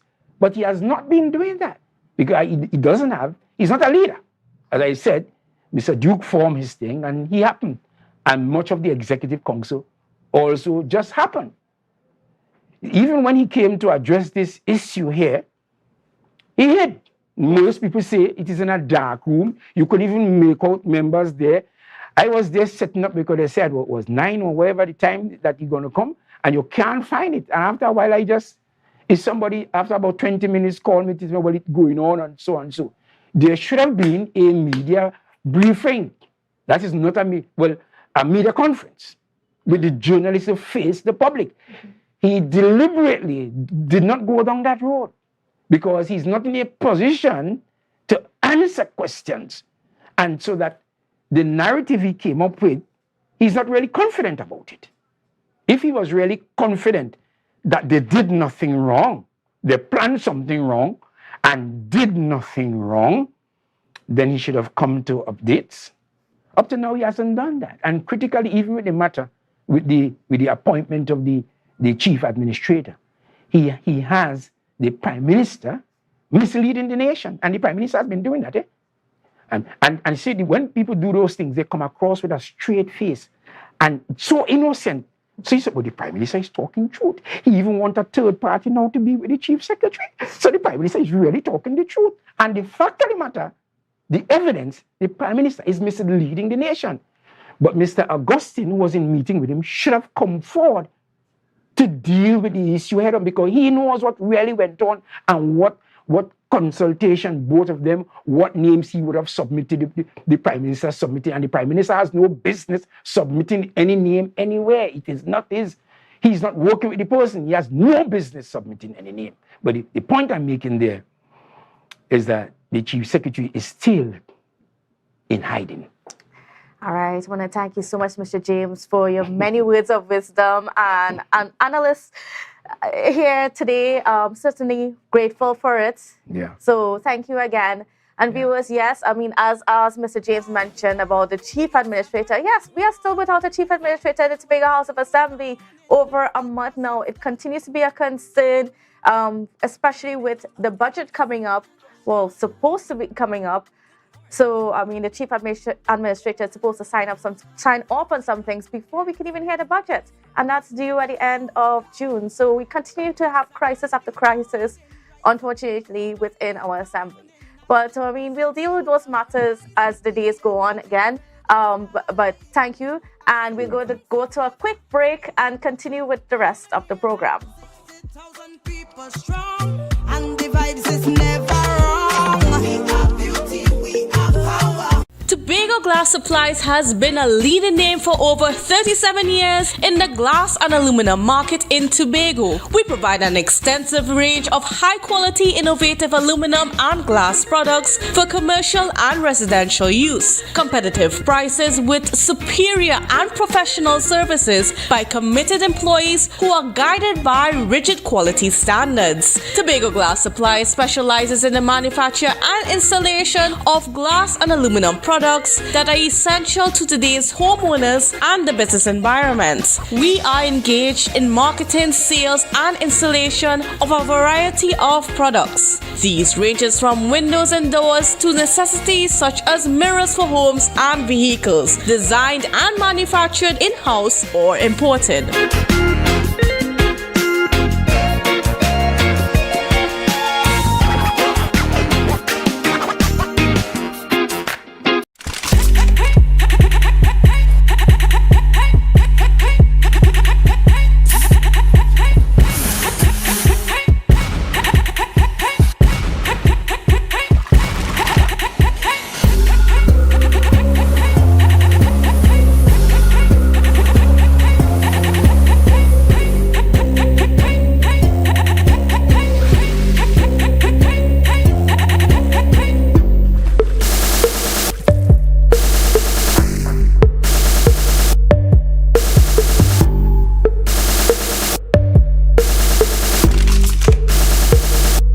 Security Services Company is the most advanced security service in Tobago.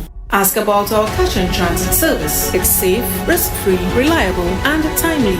We provide safe banking delivery for all business types and sizes with highly trained staff, 24/7 monitoring, coordinated emergency response, and a well-maintained fleet of armored vehicles. Contact us at 660-7723 or visit our website at www.mi4securitytt.com to sign up today. October will never be better with Tobago Carnival fever. Book your passage and come on over. Yeah. Hey. Tobago updates. Good morning, Tobago. Wake up with Candace and Denise. Welcome back to Good Morning Tobago. On Tobago Updates, viewers, we are being joined by Mr. Darian Mitchell, GIS Specialist at the Tobago Emergency Management Agency. Good morning and welcome to you. Good morning, and thank you all for having me once again. All right, great. So now we are talking about the readiness for tropical storms, for hurricanes and so on, because yes, viewers, we are getting into that season. It hasn't begun? It has begun. Yeah, it began on the 1st of June, and it runs until the end of November annually. Yes. So viewers, I mean, this is something that we always need to pay attention to every single year. Yeah, because we are, even though we are at, the edge of the hurricane belt, we are still at risk. And I mean, this discussion is so pertinent right now, especially as we have tropical storm Brett within our region. We may not be affected by it other than some bits of rain, but we need to start thinking and being prepared. Now, Mr. Mitchell this morning is going to be speaking about just some of the incidents that we've experienced, or the pattern of incidents that we've experienced over the past couple years.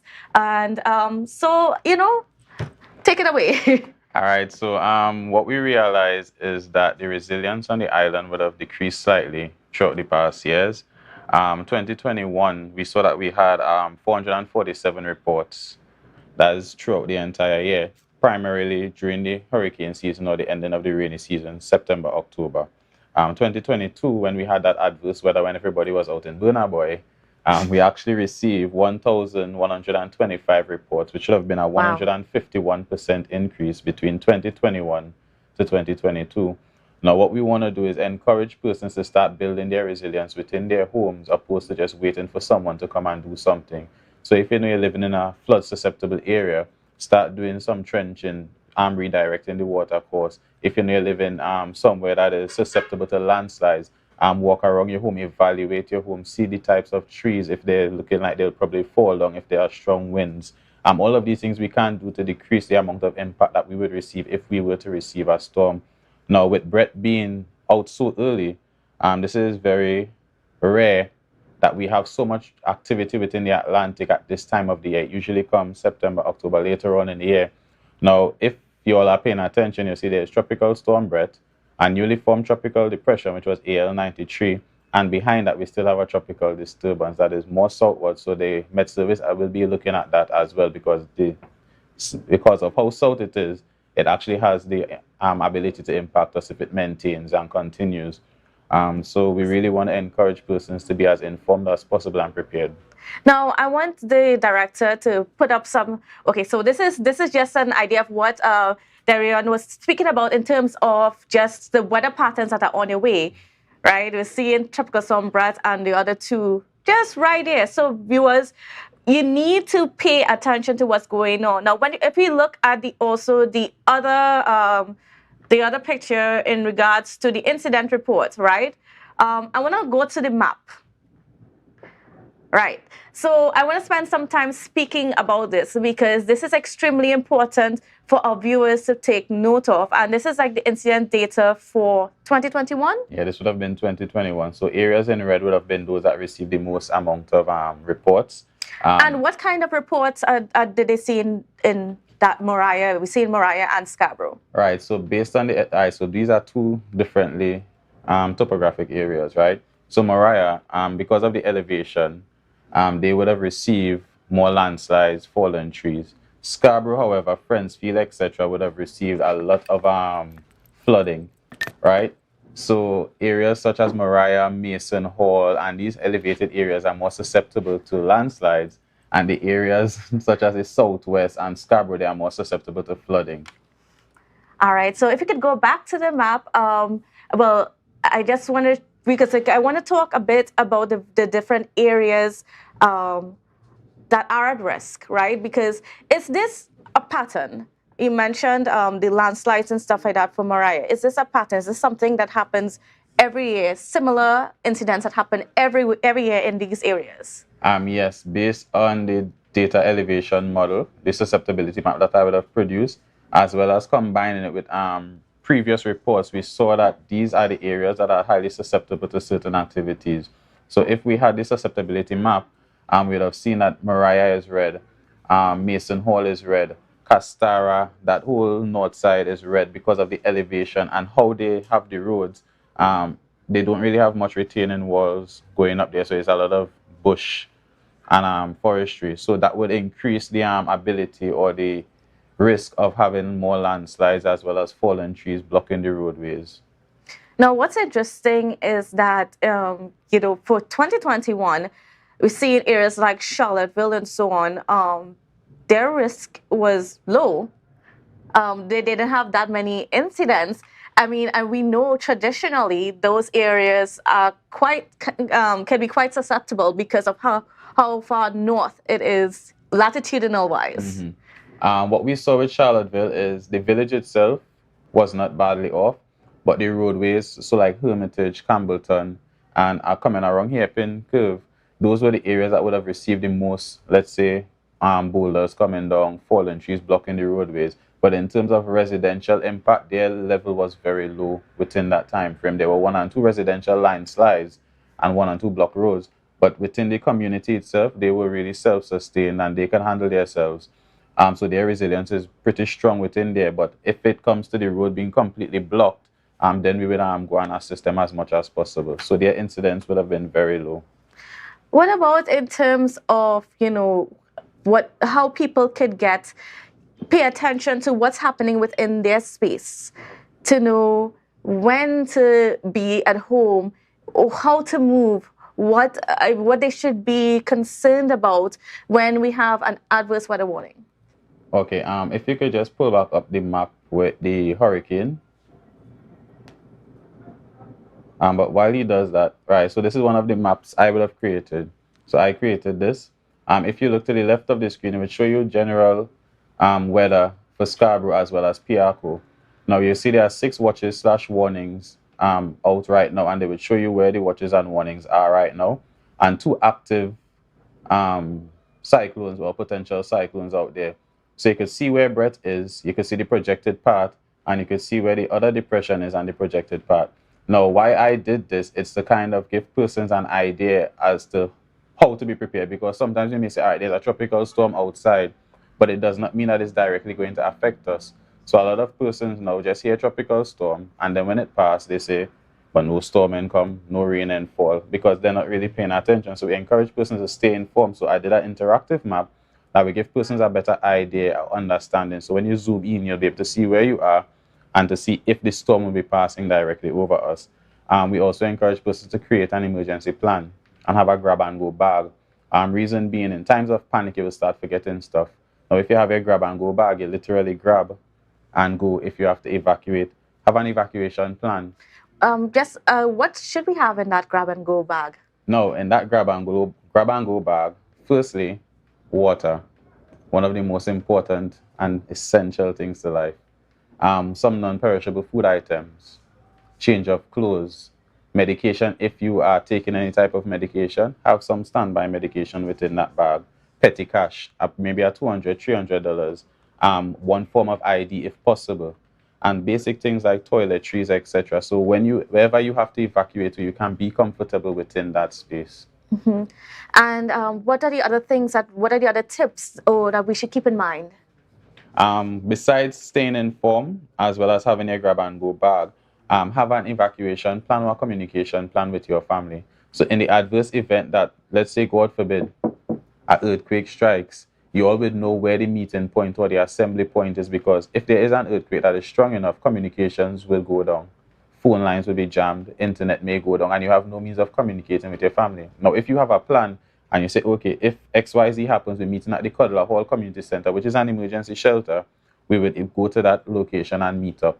So these are the things that we encourage persons to practice. So know your communication plan, develop it and practice it. All right. Now, unfortunately, we are out of time for this segment, but most importantly, before you go, let people know where they can find all this information, how they can stay connected with TEMA, and the various ways that they can reach out to you to make reports. Okay, so first of all, in terms of adverse weather, you can always look to Trinidad and Tobago Meteorological Services. You could look for them on Facebook or Instagram as well. The same goes for TEMA, Instagram, TEMA EOC. We also have a TikTok page for those who want to be interactive as well. We encourage persons to stay informed with these social media platforms, because all important information will be posted there as well. We also post information to help persons be prepared. Also, if you want to make reports, you can, if you have no money on your phone, you could always dial 211 because we have a relationship with them where they would forward all relevant reports and information to us. So contact 211 and they will get on to us as well. All right, I want to thank you so much for being on with us and for sharing that very important information. Our viewers, please remember to take note of everything that was said this morning by Mr. Mitchell so that, you can be prepared. Even though we we're less, in some ways, less at risk as some of the other our Caribbean neighbors, we are still at risk and we need to be prepared. So thank you again for being on with us. And viewers, don't go anywhere because we have a lot more coming up for you after the break. We special and there is no denying. Tobago is number one. I am you and you are me. Tapicom. Welcome to the future. The only card you will need in a new world. Digital business cards. Safe, hassle-free. The future is here. Tapicom. New generation digital transfer. Digital time clock cards. Digital attendance cards. Air tags. Customized designs. Digital clothing tags. Digital pet tags. Tapicom. The future is here. Contact us today.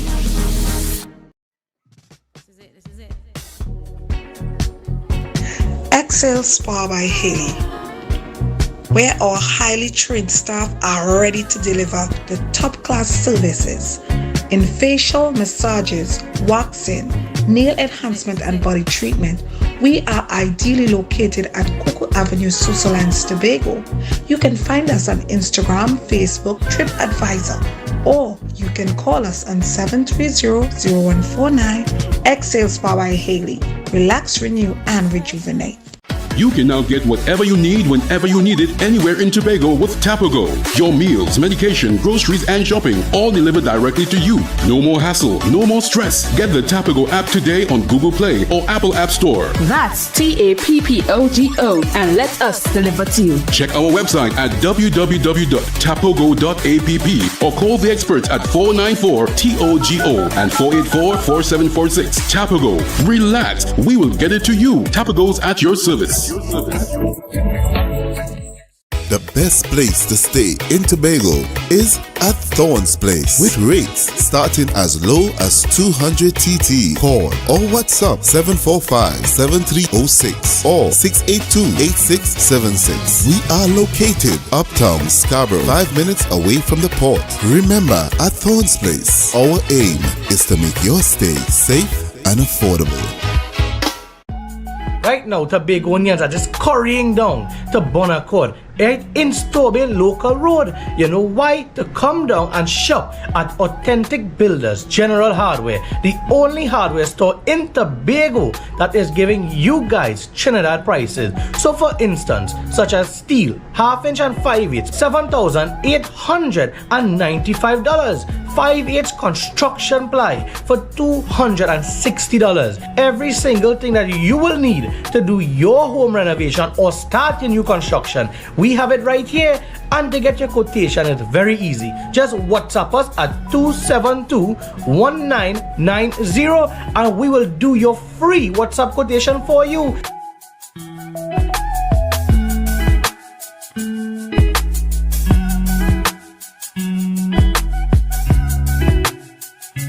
It's a different type of thing down there.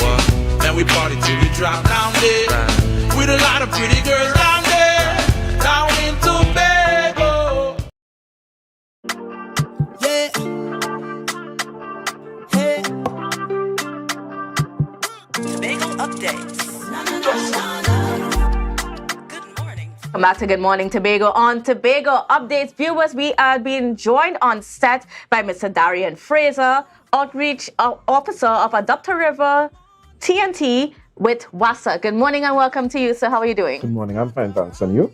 I am great. Nice. So first of all, tell us about the Adopt a River program. Right, so the Adopt a River program is under the Water and Sewerage Authority, and it's administered by WRA, which is the Water Resources Agency. Now, many people aren't familiar with WRA, but WRA is a subsidiary of WASA, and we were created to help people bridge the gap between the environment and the water we get in our taps.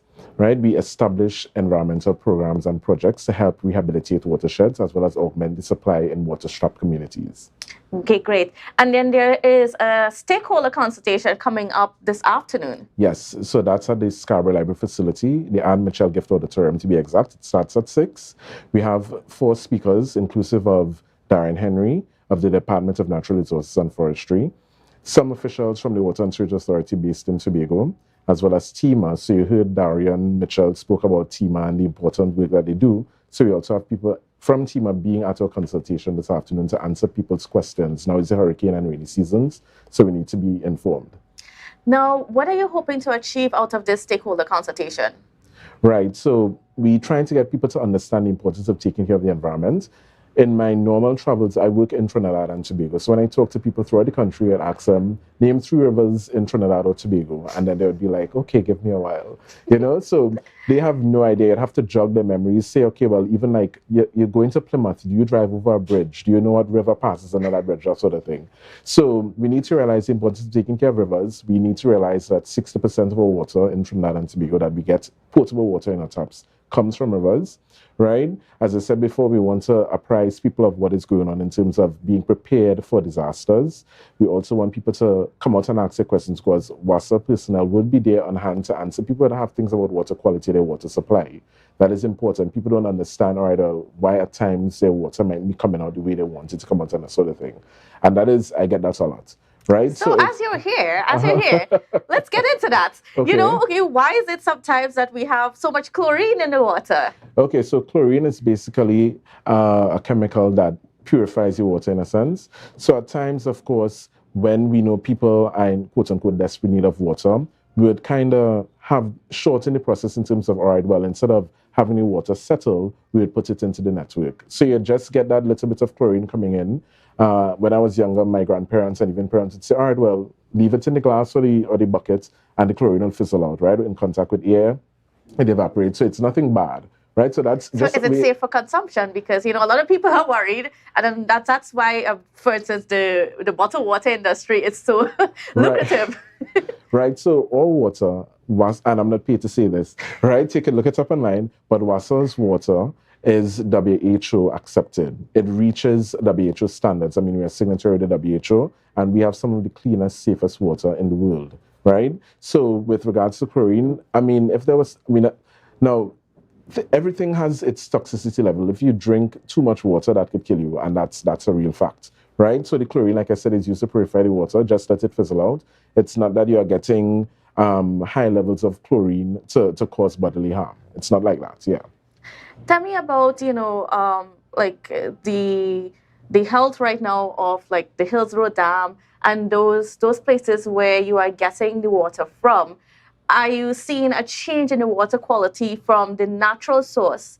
And is it resulting in more filtering, more chlorine and stuff that you have to add? You know, what's going on with our water, our surface level water? Okay, so generally speaking in Tobago, our surface waters are good. They are pristine. Everybody should, well, I shouldn't say everybody should know, but the majority of our rivers in Tobago, they originate from the main ridge forest reserve, yes. And we know the significance of that region, right? So the origins or the upper reaches of these rivers start in the main ridge forest reserve and they radiate from that area. So in terms of the Hillsborough Dam you asked about, I know recently it was dredged. The water quality is good. In some places in Trinidad, because of habitat impairment, because of industry, there are some rivers that are under threat. And that is what we also want to get across to people. Yes, Trinidad and Tobago is a water-rich country, but even when there's an abundance of rainfall, we have a rain event, you would hear WASA is shutting down certain plants, and that's because the turbidity levels are so high that we aren't able to basically separate the sediment from the water, right? Some people think it's an easy thing, but it's not, right? So that's why we normally would ask the citizens to just have a bit of patience with us, right? It's not something that we can control, but again, that also ties into indiscriminate dumping, indiscriminate clearing of land, so different activities, that sort of thing. So taking care of the environment at the end of the day is really an individual responsibility. And let's stay right there for a little bit, right? Unfortunately, Tobago is experiencing an increase in dumping, indiscriminate dumping and so on. And people are, I don't know, they're going to waterways and stuff. You're seeing old fridges and things that we never saw growing up. Right. How is that complicating? I mean, you mentioned that it makes the process more difficult, but can you share some more details about why that process is difficult? Okay, so in terms of the fridges and the stoves, now we have a river cleanup this Saturday at Richmond River, right? We're meeting close to the water treatment plant, right? So when you have those metal components, of course, they are breaking down. And of course, when they break down, they would eventually get into the soil and being washed into the river. So I'm not going to say that we are eating or drinking little pieces of metal, but it might come to that. So we are advising people to really and take care of your garbage. We know that the Division of Health, they have their white waste program ever so often. So we need to really employ these arms of the government to get rid of our waste instead of just dumping it by a river. All right. What are some of the other things that we need to know in terms of, making sure that our water usage is sufficient? All right, so we need to stop wasting water, all right? Now, growing up, we know people like to play in water and that sort of thing. And we know we pay a standard fee for basically an unlimited supply. Now, yes, we are on a water schedule. We don't get water every day. But when we do get water, we use exorbitant amounts, right? So we have to be careful of how we wash our wares. Soap the wares first, then rinse. We don't have to wash our clothes ever so often. We don't have to wet down the driveways, right? Use a hose. You could just simply sweep it. Some people love washing their cars. Some people wash their cars in rivers, unfortunately. That is something we have to stop, right? And why do we need to stop that? All right, so basically, you're letting chemicals go into the water. So I would use Richmond again as an example. So upstream from the treatment plant, I've seen people literally park in the watercourse itself and they're washing their cars. So there's soaps and detergents that they would use that causes problems because of the chemicals in them.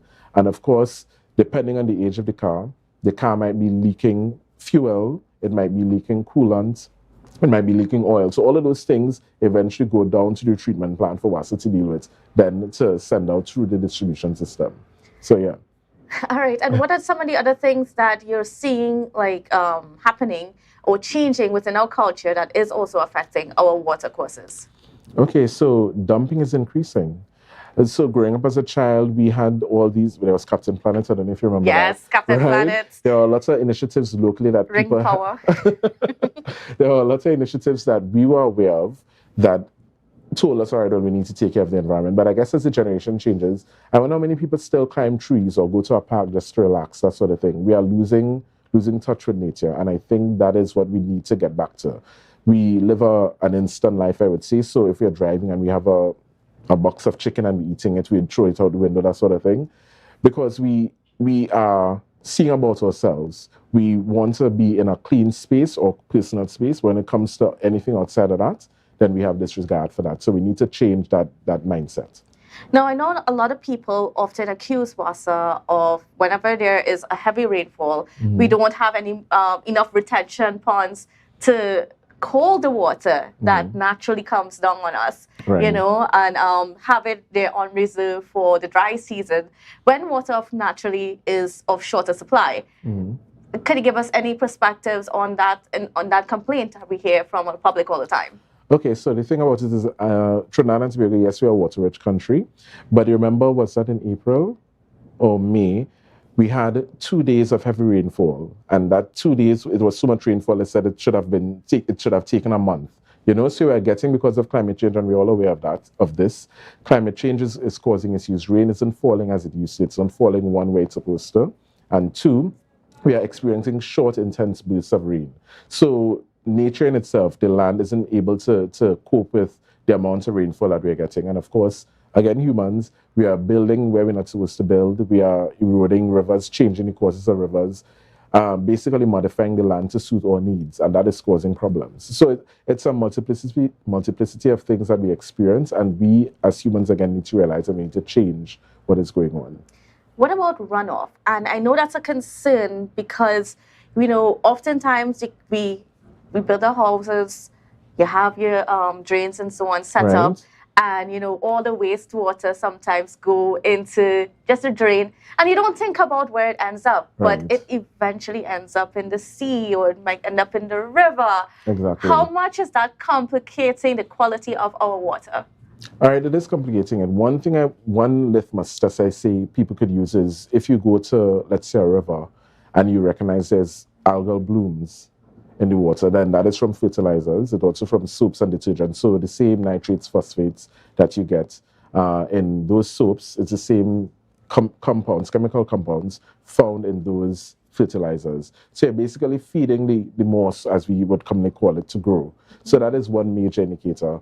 What I would say is that you can use now, I don't know how many people younger than me are familiar with dasheen bush, right? We grew up seeing or for parents planting dasheen bush in a particular area. Now, obviously, the dasheen bush is absorbing those nutrients from the chemicals from the soapy water, right? So we can import things like that.